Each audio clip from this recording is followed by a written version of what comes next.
नमस्कार। फिर से आपका मीणा सूचना प्रौद्योगिकी कंप्यूटर संस्थान में स्वागत है। अब इस वीडियो में हम बात करेंगे सबसे ज़्यादा इम्पोर्टेंट क्वेश्चन के बारे में, जो कि इनमें से क्वेश्चन बनेंगे ही बनेंगे।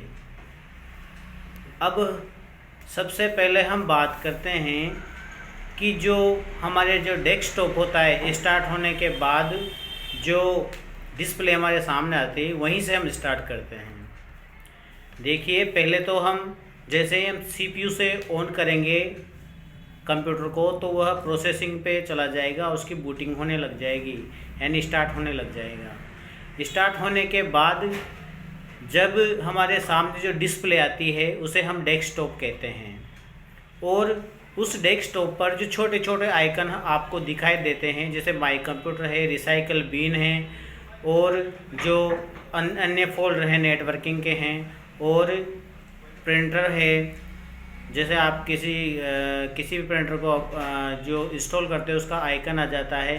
तो ये जो छोटे छोटे फोल्डर वगैरह जो डेस्कटॉप पर दिखाई देते हैं हमें, उसे हम आइकन बोलते हैं। उस आइकन के माध्यम से हम डायरेक्टली उसी के जो पेज होता है उस पर डायरेक्ट हम पहुंच जाते हैं, यानी हमें उस आइकन के माध्यम से हमें डायरेक्ट उसका पेज मिल जाता है। तो हम डेस्कटॉप में जो फोल्डर के अंदर जो फोल्डर होता है उसे हम सब फोल्डर के नाम से जानते हैं। और जो इसमें जो रिसाइकल बिन होता है, जिस पे हम कंप्यूटर से किसी भी प्रकार की जो फाइलें ऑफलाइन में डिलीट करेंगे वह रिसाइकल बिन में जाकर सेव हो जाएगी, और यदि हम रिसाइकल बिन से भी हटा देते हैं तो वह परमानेंटली डिलीट हो जाती है और वह हमें दोबारा प्राप्त नहीं होती, और उसके लिए रिकवरी के लिए हमें वापस स्टार्ट करना पड़ता है।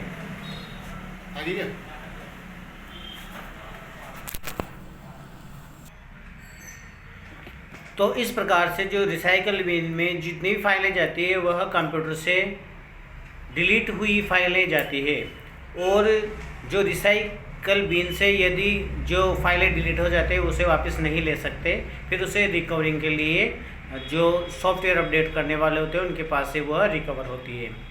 अब हम बात करेंगे कि जैसे शॉर्टकट की के बारे में बहुत सारे क्वेश्चन आते हैं, तो हम उसके बारे में थोड़ा समझा देता हूँ पहले मैं। जैसे किसी भी फाइल या किसी भी शब्द को आप कॉपी करोगे, तो कॉपी का अर्थ होता है कि जैसे मान लो एक उसकी मूल कॉपी वहीं रहेगी और उसकी जो दूसरी कॉपी वह सेम टू सेम कॉपी होकर दूसरी जगह चली जाएगी। जिस प्रकार से आप किसी फ़ोटो को कॉपी करते हो तो वह कॉपी उसकी एक कॉपी वहीं रहती है और दूसरी कॉपी उसकी कॉपी होकर दूसरी जगह आप उसको पेस्ट कर सकते हो, यानी दूसरी जगह उसको डाल सकते हो। तो कॉपी में रहेगा कि उसकी एक कॉपी वहीं रहेगी, उसकी दूसरी कॉपी होकर चली जाएगी, और आपको जिस जगह पर उसको छोड़ना है या चिपकाना है या उसको पेस्ट करना है उसको वहाँ पर सेम टू सेम कॉपी को पेस्ट कर सकते हो। तो ये तो रहेगी आपकी कॉपी, यानी उसकी एक कॉपी वहीं रहेगी और दूसरी कॉपी उसके साथ चली जाएगी। इसके बाद होता है कट। कट में क्या होता है कि कंट्रोल और सी तो होगा कॉपी में, और कंट्रोल यक्स अर्थात क्रॉस।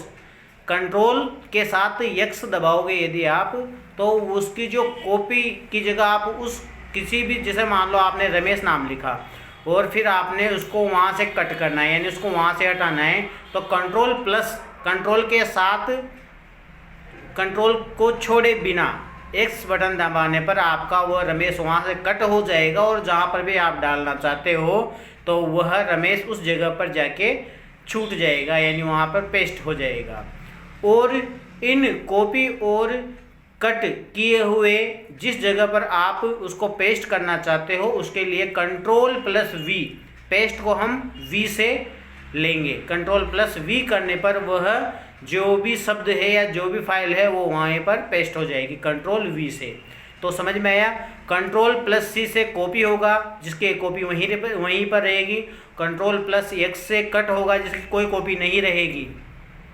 और तीसरा है कंट्रोल प्लस वी, इसको जहाँ पर कॉपी और कट किया है उसको जहाँ पर पेस्ट करना है। कंट्रोल प्लस वी करोगे, वी फॉर वेन करोगे तो वहाँ पर आपकी वह जो भी फाइल है वो पेस्ट हो जाएगी।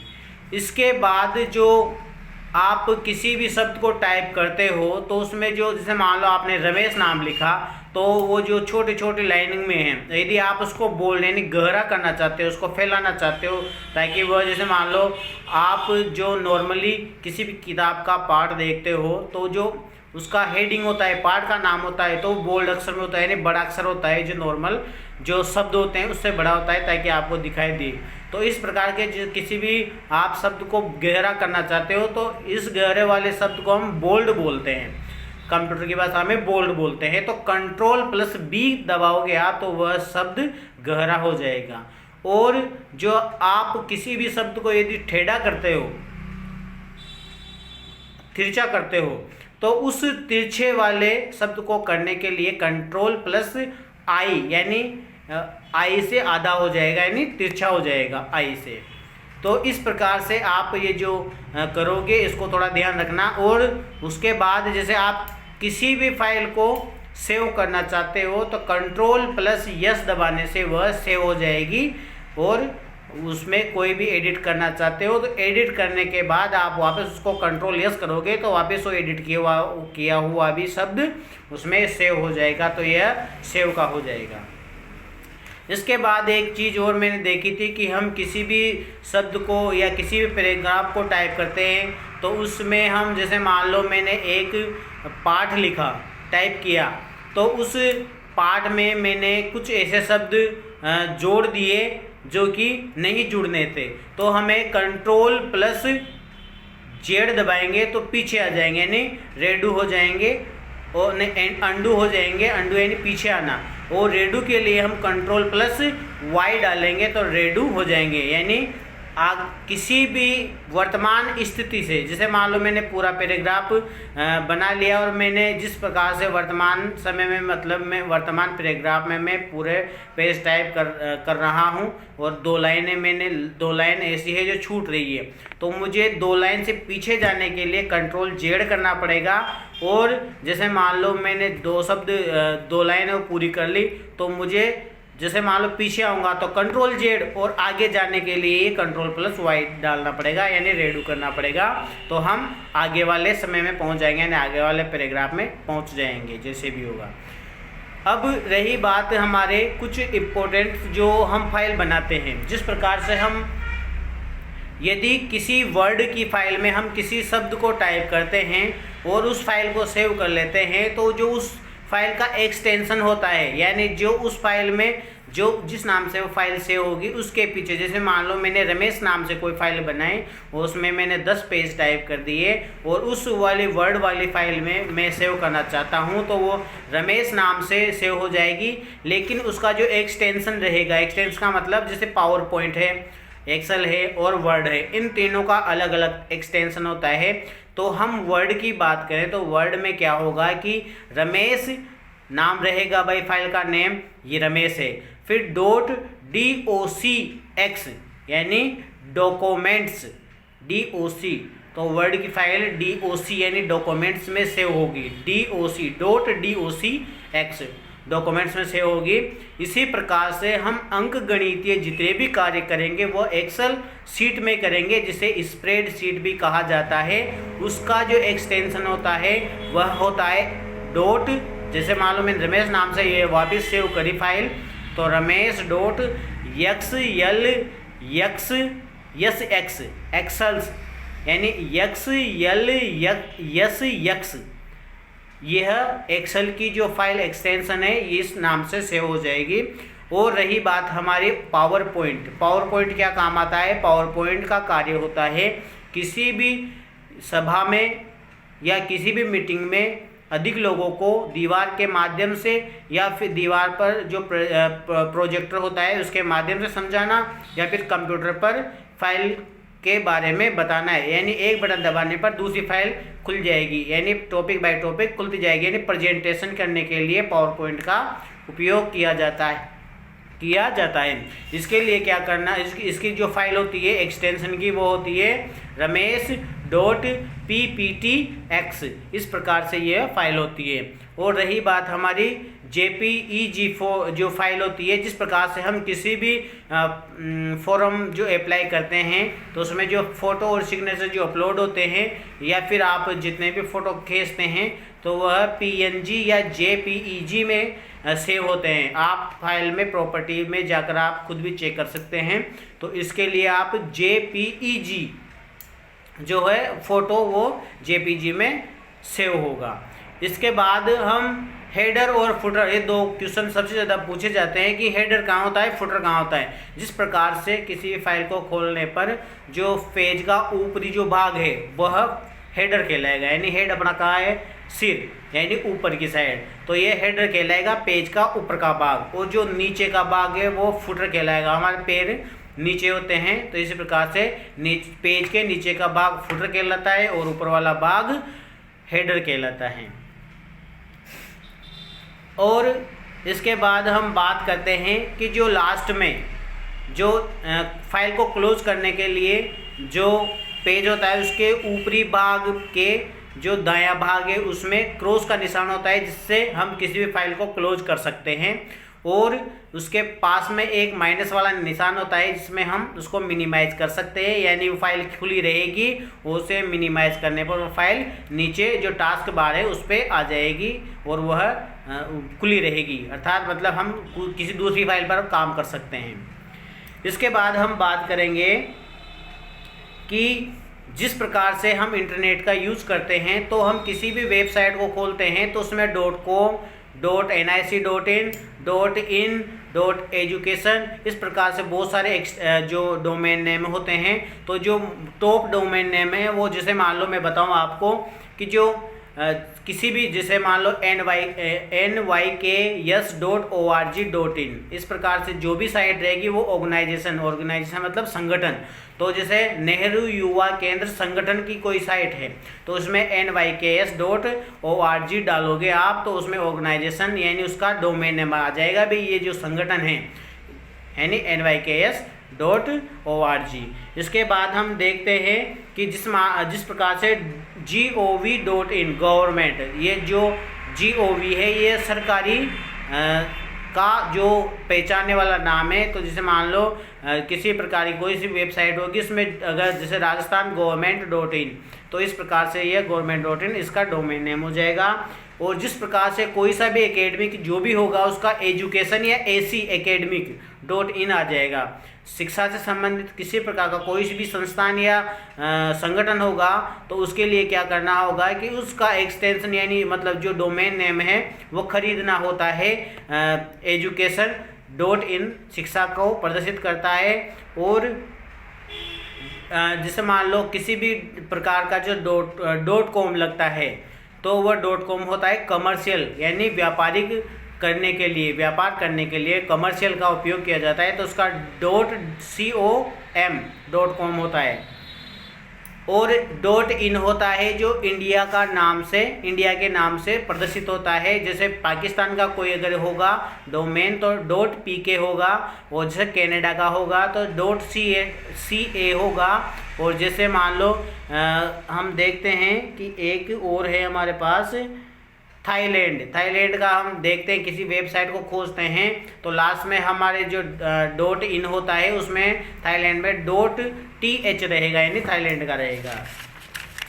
इसके बाद हम और भी बात कर लेते हैं कि जो हमारी जो चिप बनी होती है किसमें, CPU के अंदर जो चिप बनी होती है रैम और रोम, वो किसकी बनी होती है, एक IC होती है जिसे इंटीग्रेटेड सर्किट बोलते हैं, जो सिलिकॉन की बनी होती है। और इसके बाद रैम होती है, रोम होती है, ये प्राइमरी मेमोरी होती है। और इसके बाद हम जैसे मान लो किसी भी वेबसाइट को एक और ले लेते हैं, वेबसाइट में जैसे मान लो www.uok.ac.in यह पूरी एक वेबसाइट है। www का मतलब होता है वर्ल्ड वाइड वेब, यानी आप दुनिया के किसी भी स्थान से इस www को लगाकर आप ढूंढ सकते हैं। तो ये world wide web .uok university of Kota .ac यानी academy.in यानी इंडिया की, यानी ये पूरा फाइल इसके वेबसाइट का नाम हो जाएगा। उसी प्रकार से हम पीटीटी की बात करते हैं। जिस प्रकार से इस साल के जितने भी बीएड करने वाले छात्र हैं उनके लिए जो सरकार ने फॉर्म भरवाए वो उसकी वेबसाइट बनाई थी कि आप इस वेबसाइट के माध्यम से बीएड के लिए अप्लाई कर सकते हैं। तो उसके लिए www.petet यानी PTET2020.com इस प्रकार से ये वेबसाइट बनाई। और जिस प्रकार से हम एक ईमेल आईडी का सबसे ज़्यादा जो समस्या आती है समझने के लिए वो सबसे मतलब सही तरीके से किस प्रकार से समझा जा सकता है, यानी यदि आप किसी भी ईमेल आईडी को बनाना चाहते हैं तो आप सबसे पहले नाम और अपनी कास्ट डालते हैं। जैसे मान लो रमेश मीणा है तो इस प्रकार से आप रमेश मीणा और जो भी उसकी डेट ऑफ बर्थ है या शहर है उसके नाम से आप ईमेल आईडी बना सकते हैं। ईमेल आईडी अलग अलग प्रकार की होती है जिसे मेल कहते हैं और ईमेल अलग अलग होती है। ईमेल का मतलब होता है कि जैसे गूगल के द्वारा बनाई गई तो वो है जीमेल यानी गूगल मेल के ना, और उसके बाद होता है yahoo.mail याहू में yahoo.in और इसके बाद होता है हॉटमेल। इस प्रकार से बहुत सारे ईमेल एड्रेस हैं जिसके माध्यम से ईमेल आईडी बनाई जा सकती है। और इसके बाद हम देखते हैं कि जैसे मान लो हमारे जो संस्थान की जो साइट है यानी जो ईमेल आईडी है, email ID Meena IT computer यानी मीणा इंफॉर्मेशन टेक्नोलॉजी कंप्यूटर संस्थान, और बूंदी यानी मीणा ITC बूंदी @gmail.com पर हमने वेबसाइट बनाई है यानी मेल आईडी बनाई है, जिसमें किसी भी प्रकार की कोई भी सूचना प्राप्त करनी हो ऑनलाइन तो हमें इस प्रकार से हमारे इनबॉक्स में वह सूचना प्राप्त हो जाती है जिससे हम उसकी पूरी जानकारी जुटा पाते हैं। अब हम बात करते हैं कि ईमेल आईडी में बहुत सारे क्वेश्चन पूछे जाते हैं कि ईमेल आईडी के अंदर क्या क्या ऑप्शन होते हैं। जिस प्रकार से हम मोबाइल पर यूज़ करते समय जैसे मान लो किसी को हमें मैसेज भेजना है तो हम जैसे ही मैसेज पर मोबाइल पर क्लिक करते हैं तो हमें क्रिएट मैसेज आ जाता है। उसी प्रकार से हम मेल आईडी में काम करते हैं तो किसी को मेल भेजना हो तो हम कंपोज पर क्लिक करते हैं। कंपोज पर क्लिक करने के बाद हमारा जो ईमेल एड्रेस है वह उसमें फ्रॉम का मतलब जहां से मैसेज भेजा जा रहा है उस पर तो हमारी ईमेल आईडी आ जाती है। और हम किसी भी वे ऑफिस या किसी ऑफिसर या किसी हम दोस्त को कुछ भी डॉक्यूमेंट्स भेजते हैं तो उसमें हम टू लिखकर जो होता है उसमें टू यानी किसको आपको भेजना है तो टू में हम उसकी ईमेल आईडी लगा देते हैं जिसके पास हमें दस्तावेज या कुछ मैसेज भेजना है तो वो टू में लिख देते हैं। तो उसके बाद हमें जो उसके नीचे होता है उसमें सब्जेक्ट होता है तो सब्जेक्ट में जैसे हमें एक फॉर्म भेजना है पीटीटी का या फिर हमें 10th की मार्कशीट हमारे दोस्त को भेजनी है तो जैसे मान लो रमेश उसकी मेल आईडी डाल देंगे, वो नीचे उसका सब्जेक्ट डाल देंगे 10th मार्कशीट, वो लास्ट में डाल देंगे जो भी उसमें अटैचमेंट है कि find the attachment information please download, और लास्ट में जो अटैचमेंट होता है उस फाइल को उसमें अटैच कर देंगे जो स्प्रिंग की तरह एक लोगो होता है। तो उसमें अटैच करके जब हमारी फाइल अपलोड हो जाएगी तो हमें जो गहरे कलर में नीले कलर में दिखाई देगी तो वह अपलोड हो जाएगी। और जैसे ही हम उसको वहाँ से सेंड बटन पर क्लिक करेंगे तो वह सेंड हो जाएंगी। वो सेंड होने के बाद वह उस व्यक्ति के जो इनबॉक्स है यानी उसके जो मेल आईडी है उसके इनबॉक्स में दिखाई देगी। तो यह हमारे जो इनबॉक्स इनमें ईमेल आईडी में होता है तो एक तो होता है कंपोज जिसमें नई मेल आईडी बनाते हैं और जितने भी जो हमारी मेल जितनी भी आएगी कहीं से भी आए तो वो हमारे इनबॉक्स में शो हो जाएगी। जिस प्रकार से हमारे पास जितने मैसेज आते हैं वो इनबॉक्स में आ जाते हैं उसी प्रकार से ईमेल आईडी या जो भी है उसमें इनबॉक्स में हमें मिलेंगे। उसके बाद हम जैसे मान लो किसी को मैसेज भेजते हैं तो सेंड में आते हैं, उसी प्रकार से हम किसी को मेल करते हैं तो सेंड बॉक्स में हमें मिल जाती हैं। और रहा इसके बाद अब मैं मेल आईडी में एक ऑप्शन होता है ड्राफ्ट। ड्राफ्ट में क्या होता है कि जिस प्रकार से हमने कोई मेल बना दी और उस मेल आईडी में हमने पूरी मेल आईडी नहीं डाली या कुछ हमने अधूरा छोड़ दिया तो वह ड्राफ्ट में जाके सेव हो जाएगा और आप जब भी इसको उठाओगे तो वहाँ ड्राफ्ट से वापस वही से उसी स्थिति में वापस प्राप्त कर सकते हो। तो वह ड्राफ्ट में, यानी ड्राफ्ट का मतलब अधूरी जो मेल आईडी है वो उसमें पड़ी रहेगी।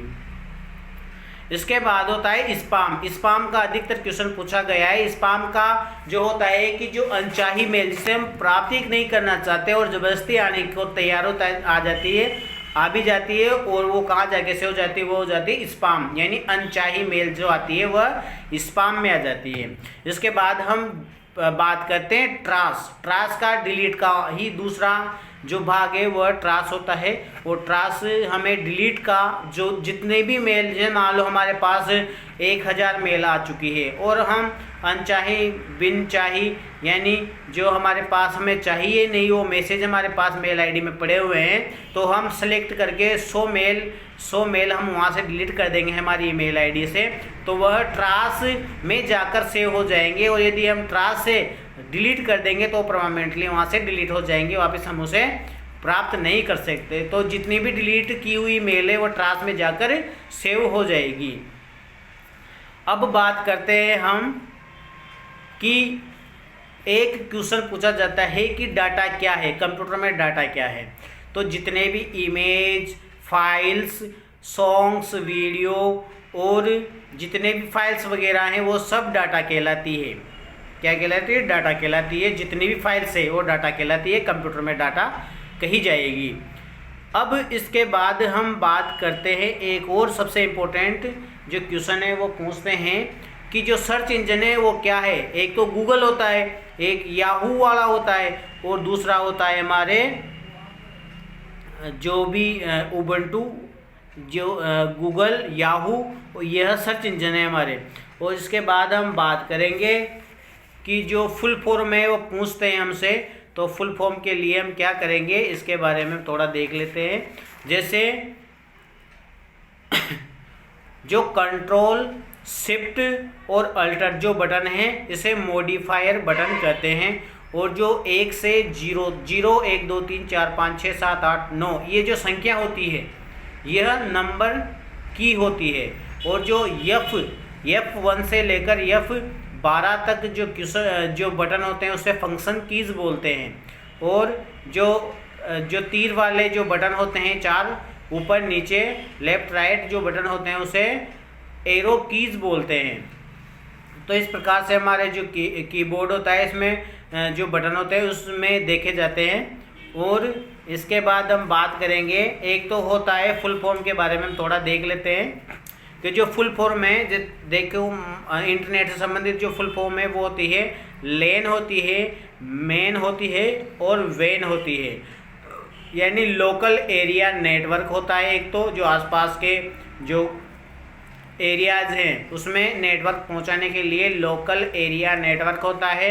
इसके बाद होता है मेन एरिया नेटवर्क, यानी मेट्रो एरिया नेटवर्क, यानी जो महानगर से जुड़े हुए होते हैं शहर, अर्बन एरियाज, उनको मेट्रो एरिया नेटवर्क बोलते हैं, जिसे मेन बोलते हैं। लोकल एरिया नेटवर्क और मेट्रो एरिया नेटवर्क और वाइड एरिया नेटवर्क जिसे WAN बोलते हैं, उसे बोलते हैं वेन वाइड एरिया नेटवर्क, यानी बड़े रूप में।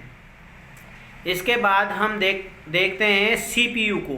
CPU की जो फुल फॉर्म होती है वो सेंट्रल प्रोसेसिंग यूनिट होती है, जो इनपुट प्राप्त करती है और आउटपुट को दिखाती है। यानी जो इनपुट आउटपुट दोनों को कंट्रोल करती है वह होता है CPU, कंट्रोल यूनिट बोलते हैं इसे।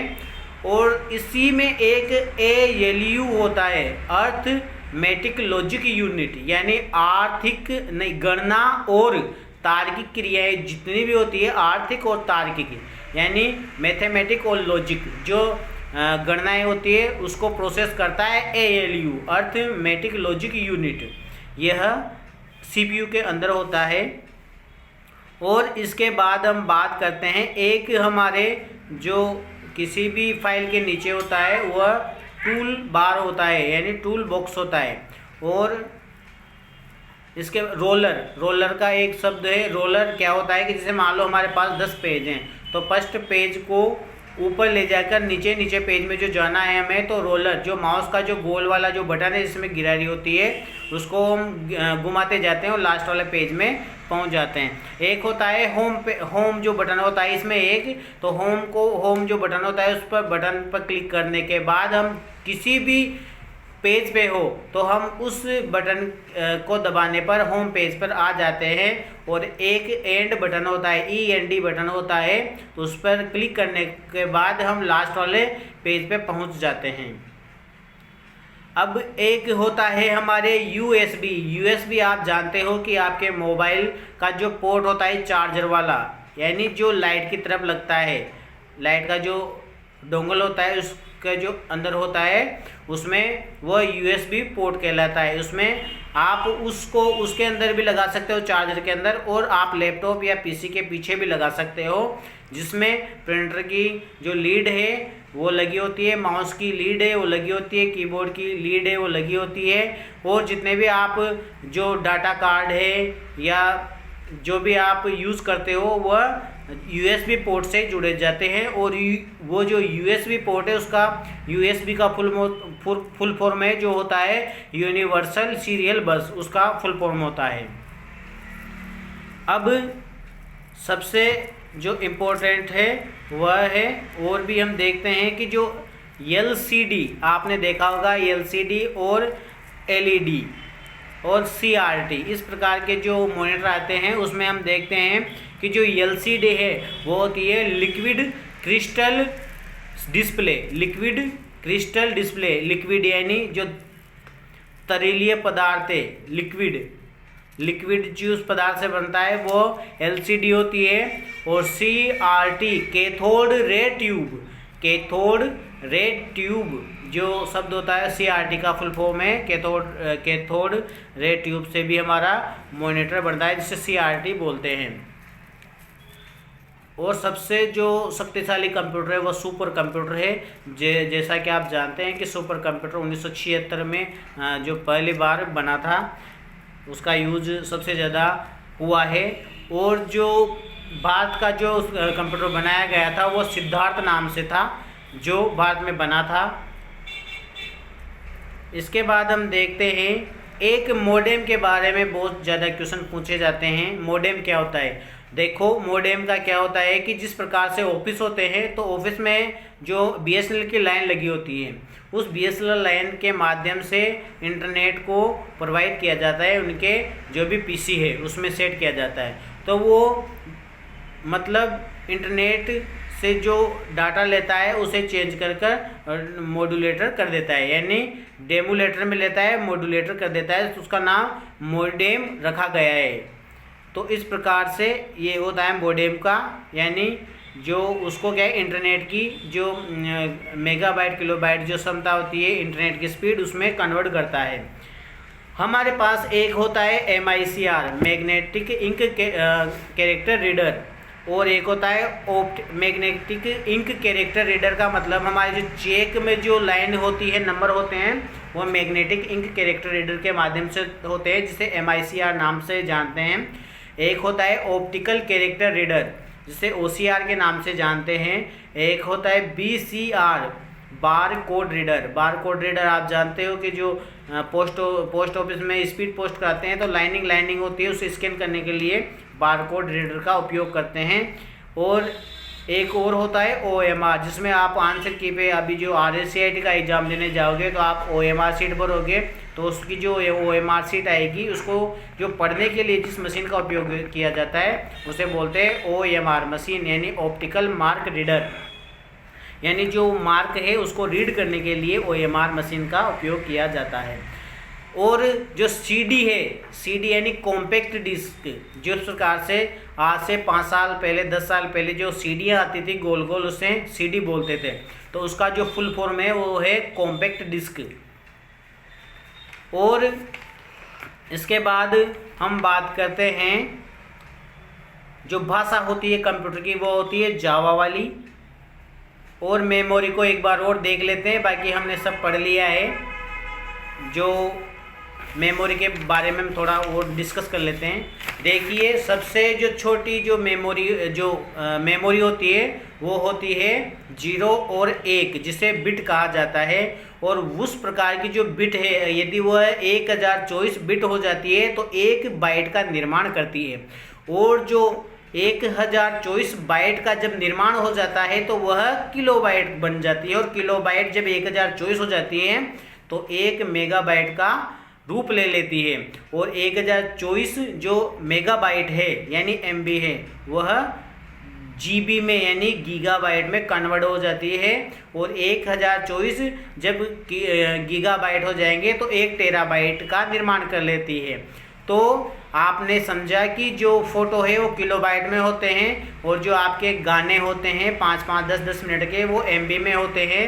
और जो आपकी मूवीज़, जो फिल्म और या विवाह की जो कैसेट्स होती है, मेमोरी होती है, वो GB में होती है। और जो टेराबाइट है वह एक बहुत बड़ा रूप है जिसमें जाने कितनी ही फिल्म सेव हो जाती है। तो इस प्रकार से ये मेमोरीज़ का रूप है। और हमारे एक और साथ में आता है कि जो लाइक और सब्सक्राइब करने के लिए बार बार लोग कहते हैं। तो यदि आपको हमारे वीडियोस पसंद आते हैं और आपके क्वेश्चन मिलते हैं तो आप इसे शेयर भी करें और सब्सक्राइब भी करें। तो आपको बहुत बहुत धन्यवाद। आप आने वाली 6 तारीख के एग्ज़ाम के लिए तैयारी पूरी रखें। बहुत बहुत धन्यवाद आपका। Thank you very much.